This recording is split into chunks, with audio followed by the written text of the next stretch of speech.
What's good, y'all? Welcome back to the Onyx Report, Black Masculinist news for the day. Today, I'm gonna do a little something. I'm gonna do something a little different. I'm gonna break from my regular template, and I'm gonna play a video while commenting on it, stopping and pausing at various points. Fairly frequent practice on YouTube, but I haven't used it much. But this is from another YouTube video. This is from Vid Chronicles, and it's entitled "Husband Finds Out 6-year-old daughter isn't his. Watch what he does." I saw another content creator commenting on this, and I must admit I had some issues with the commentary to some extent, but also the actual video itself. So I'm gonna go ahead and play some of this here, and we'll get started. So I'll set it up this way because I don't want to play the whole thing, but it starts with a black family sitting at the table eating dinner, and it is a young husband and wife.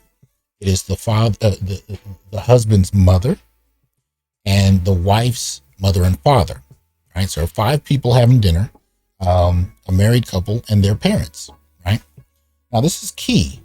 The son, who is the husband in the dynamic, I should say, the husband is apparently raised by a single mother, or at least it's his mother present, representing his side of the family. Her family is represented by a mother and a father, but anyway. So here we go.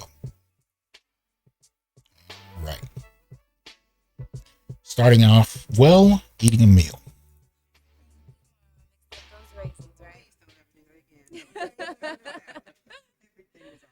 Thank you. So, Michael, Yeah. I thought you said you had a surprise for us. Baby, I thought we were only doing a family dinner. I almost forgot, but let me go get it. Jasmine, this is the bonus we've been waiting for, isn't it? It better be some early Christmas gifts or something. With that bonus, yeah. Those in the envelope. That means money's in the envelope, right? Thank you. Captain, I can't wait to see what the ticket is to you. Baby, what is this? It's a surprise.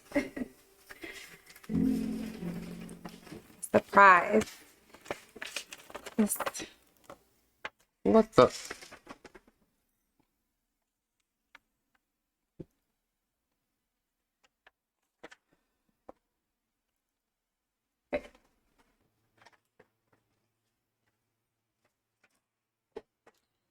Yep, DNA test report. Y'all know what it is.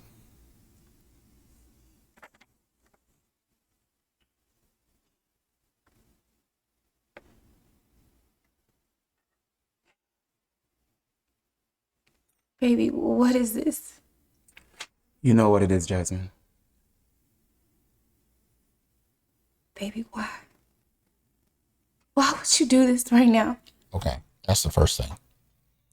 Right? That's the first thing. Notice the switch. It isn't about the fact that she actually had a baby from another man and made it his responsibility. The first issue she voices is why he brought it up now in this capacity, as if that's, he's responsible. Right now, I have to say this when I do these kind of videos, I'm not claiming that this is a real life situation. I'm not claiming none of that. These things happen, however, they do happen, but there's something more particular I want to get to later in the video, so bear with me. But I just wanted to point out, very first response she actually has is to blame him for bringing it up, not acknowledge that she actually lied to him and the entire family about this child's parentage. He's at fault. That's the deflection. Well, I figure everyone needs to know the truth, right?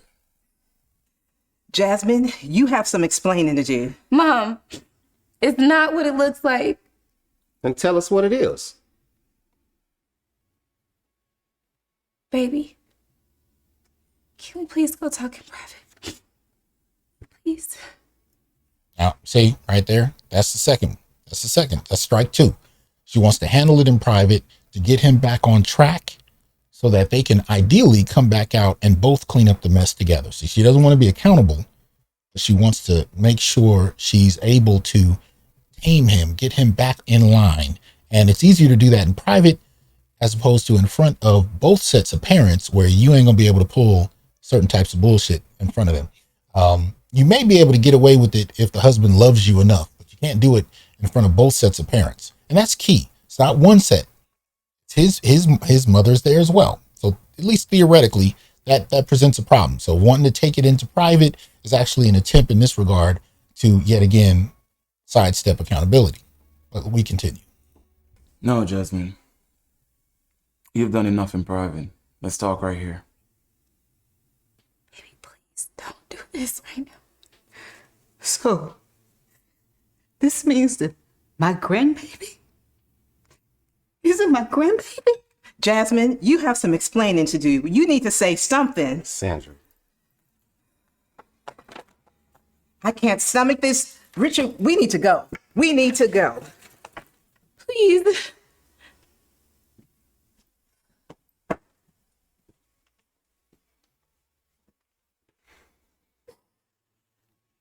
Michael, when did you find out about this? I found out yesterday when I took Ava to the doctor. But I always had my suspicions. What do you mean? What suspicions, Michael? You think I didn't notice, Jasmine?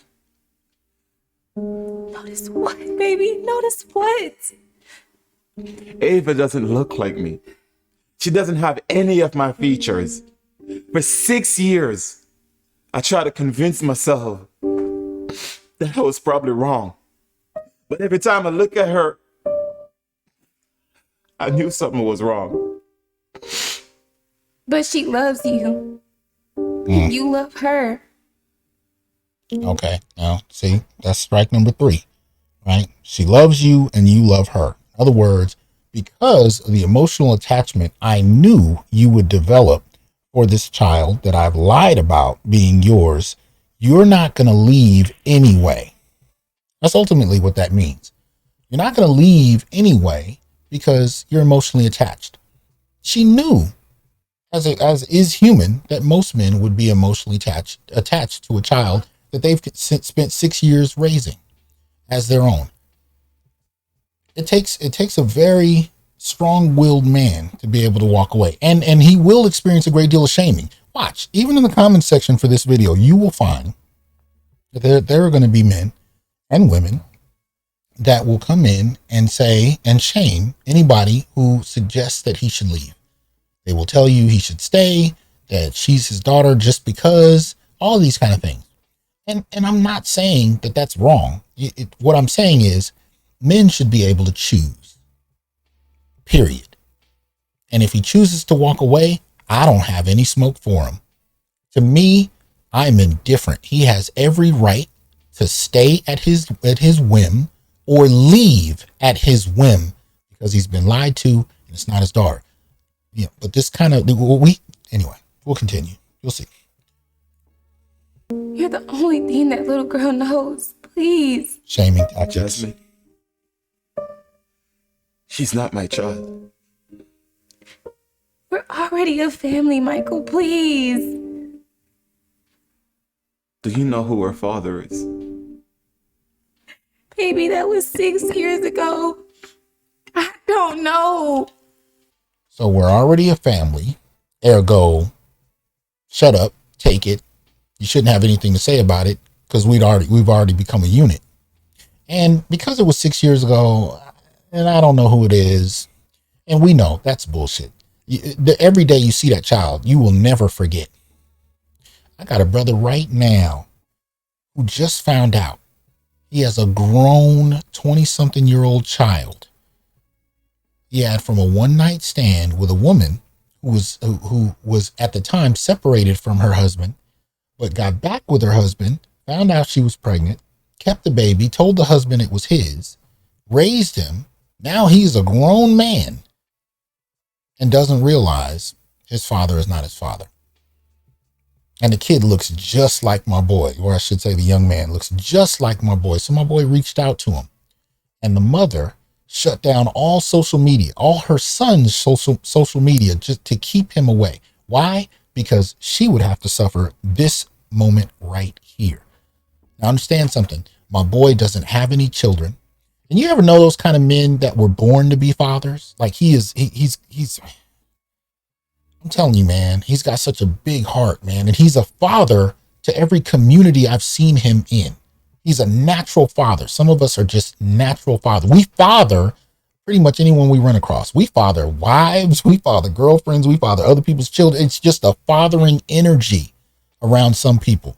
And my boy is definitely a natural father who's wanted nothing more his entire life but to have children. But due to circumstances and the relationships he's been in, he's never been blessed with one. He just found out he has one.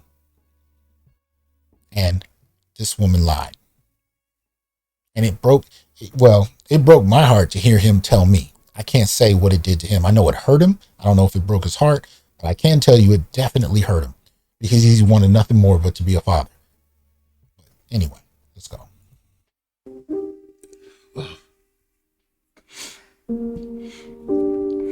So many people have you been messing with? I haven't been with anybody but you, Michael. But Jasmine, that's not what the DNA test said. Okay.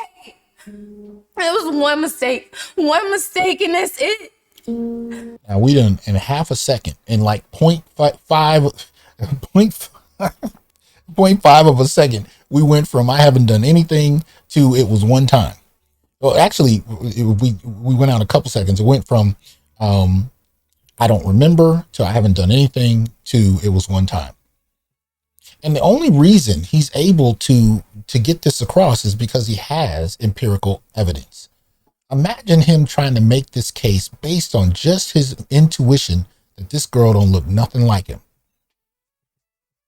There would be all kinds. There's shaming tactics anyway, even though he has clear evidence. Imagine what would happen if he didn't have clear evidence, but he was strongly suspicious, right?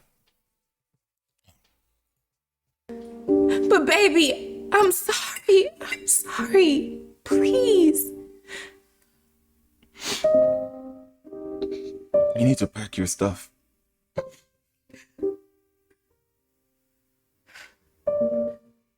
Baby, why? Why?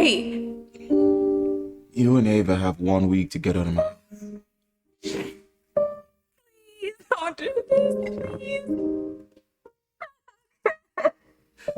I'm done talking to you. Michael, please. Michael, I know this is hard. Everything about it is hard. But you raised Ava from birth until now. You can't put them out on the street with nowhere to go. I know you're upset, son. But do you love Ava? Of course I do, Mom. I thought she was mine. You need to take some time to process this so that you won't make a foolish decision.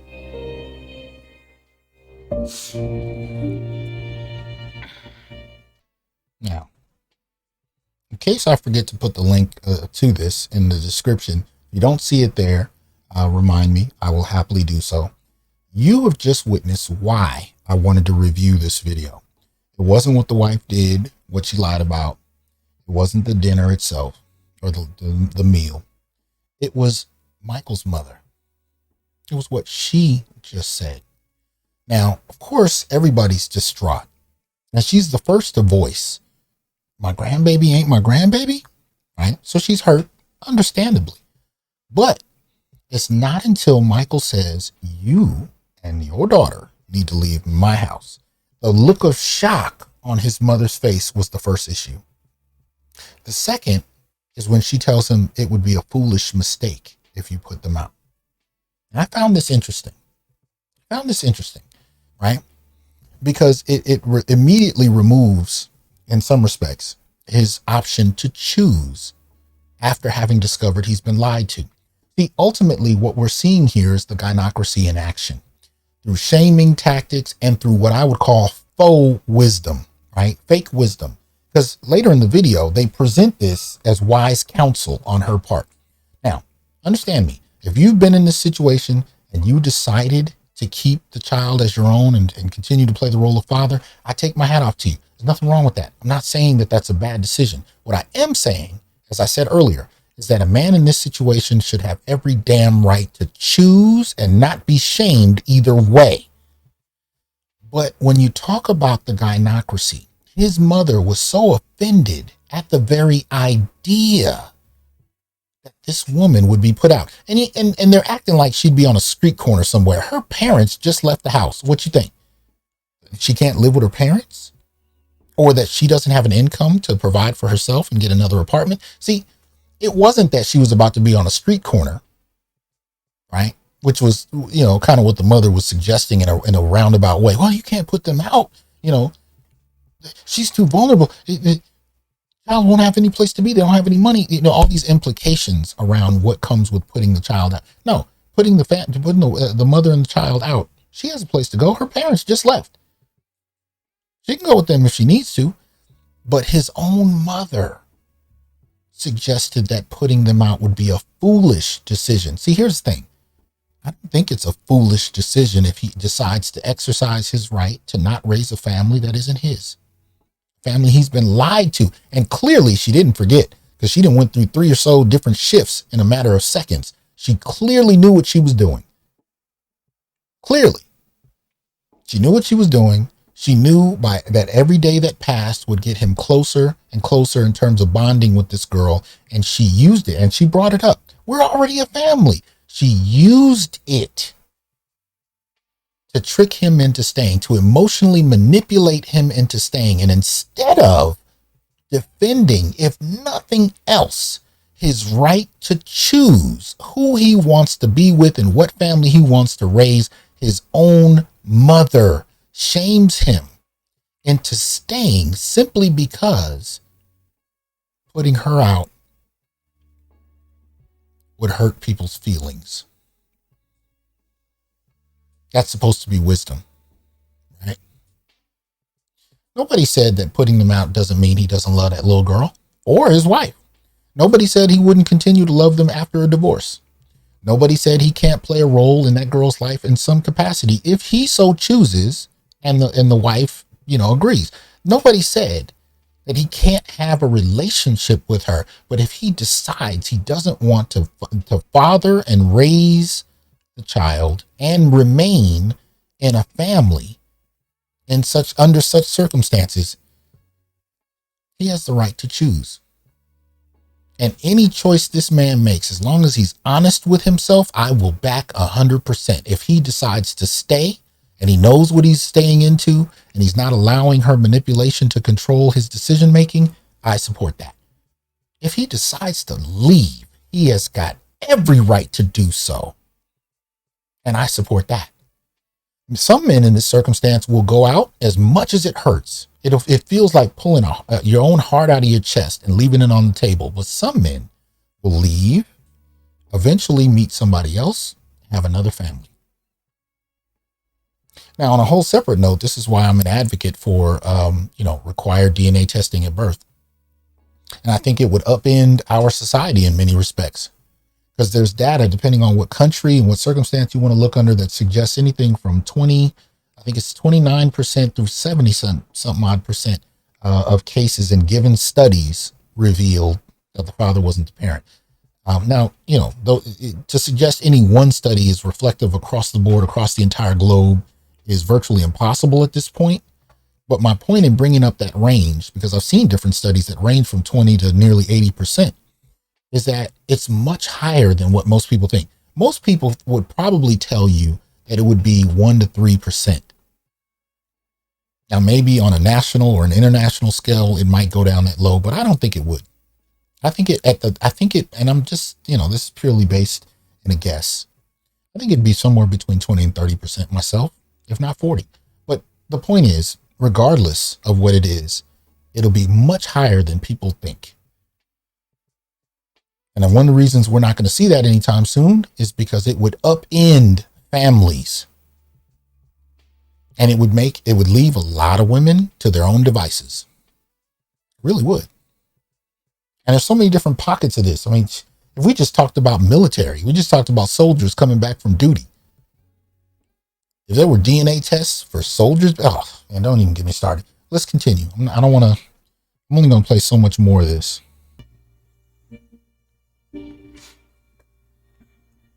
Ava can stay. But you have to find her father. You owe him the right to know his daughter. Now, I shout him out on this. I shout him out on that.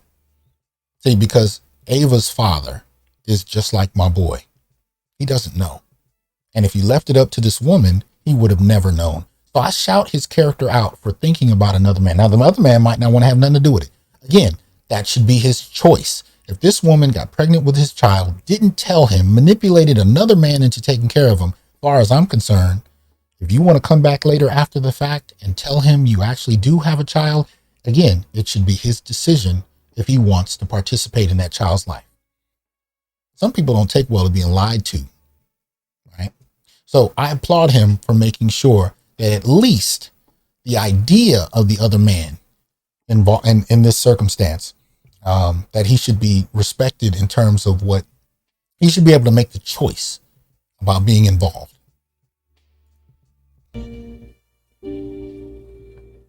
Okay. Baby, thank you.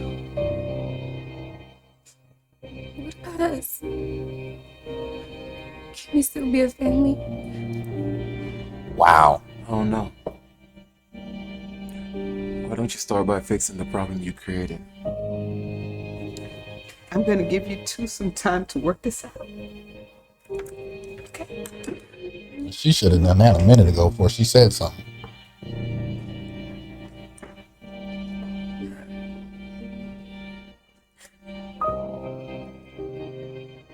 I'm sorry. I'm sorry. It was a mistake. I'm sorry. I forgive you. It's gonna be hard. But we work it out. Okay, now let me just briefly say this, right? When you talk about forgiveness, forgiveness is a spiritual gesture that has an impact on one's own internal, situation. In other words, by forgiving, you don't allow the anger and rage in you in response to things that other people have done to poison you. But here's the twist that a lot of people overlook. Forgiving someone doesn't mean that you got to stay married to them. It doesn't mean you got to do what they want you to do. That has nothing to do with forgiveness. He could still say, y'all got to be out my house tonight, but I love you and I forgive you. One thing has nothing to do with the other. See, a lot of these situations, people want unconditional love, right? But what they mean by unconditional love is that they should be able to do whatever they want and you should accept it, even if it's horrible. No, I'm not a proponent of unconditional love in marriages because I think people need to be accountable for their actions. But here's the thing. Even if I was, most people wouldn't like my interpretation of unconditional love. I mean, I do believe in this much, I do have unconditional love for certain people. It doesn't mean that I accept their behavior across the board. There are limits to what I will tolerate as far as being in each other's presence, but I can love you from afar. My unconditional love has nothing to do with the boundaries I impose, the decisions I make, has nothing to do with loving you. So in this situation, if he, still insisted that she needed to leave, that has nothing to do with whether or not he loves her.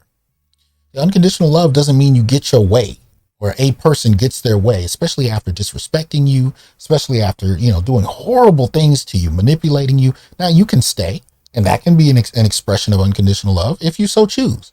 But I just want people who may be in these circumstances to remember, don't let somebody gaslight you and tell you that love is only doing what they tell you to do. No, you can leave and we can get a divorce and I still love you. Why can't you have unconditional love for me? I do. Goodbye. That's one option. Again, I'm not saying he should do that. I'm simply saying, don't let these people convince you and gaslight you into believing that the only way to express love is to do what they want you to do.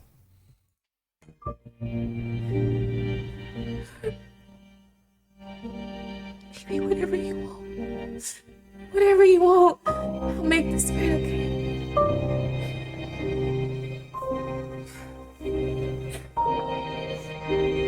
I'm sorry. I'm sorry.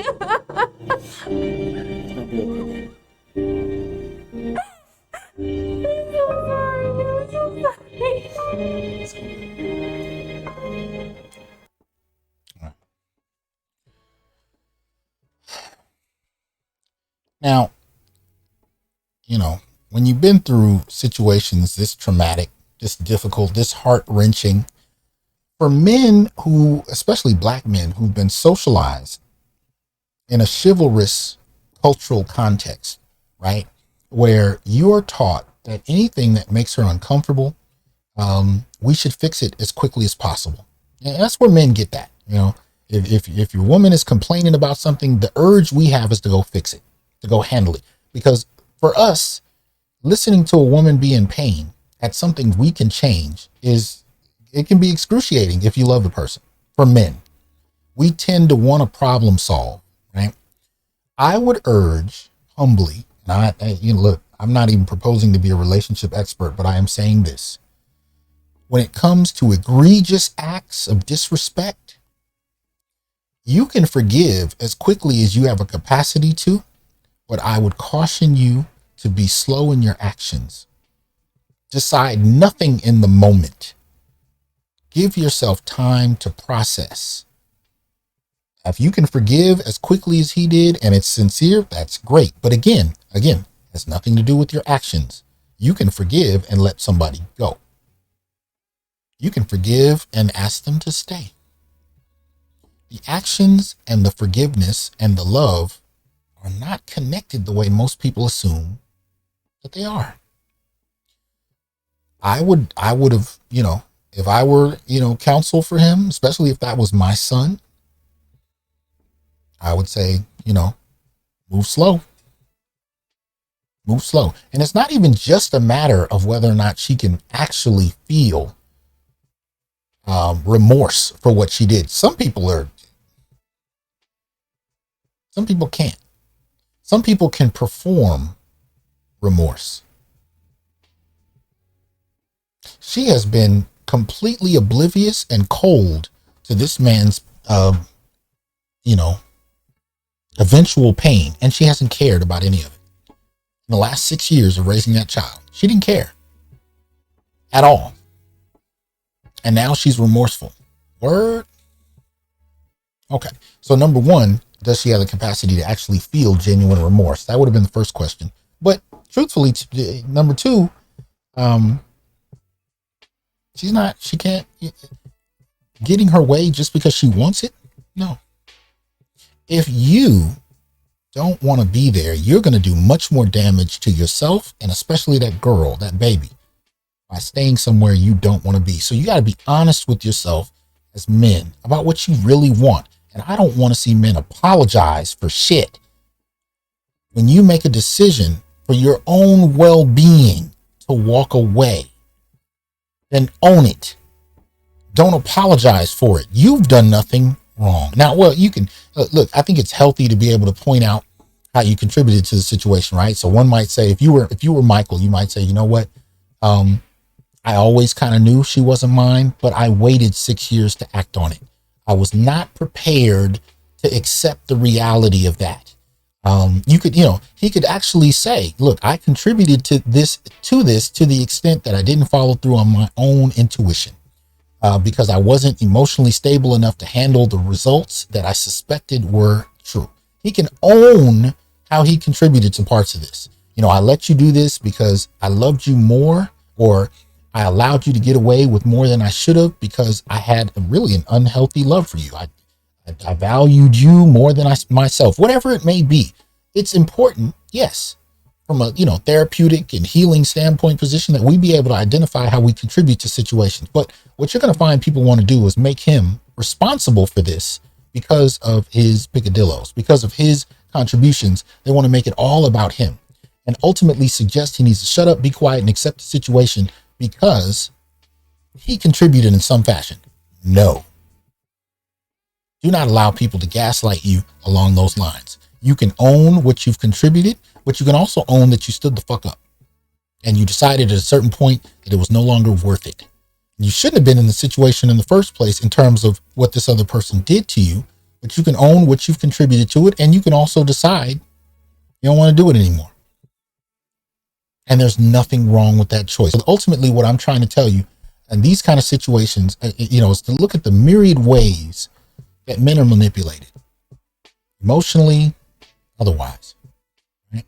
Shame, insult, guilt, the need to be right, all of those argumentative tactics play into this. Deflectiveness, gaslighting, all of that we've seen just in the last few minutes of this show. But here's the thing.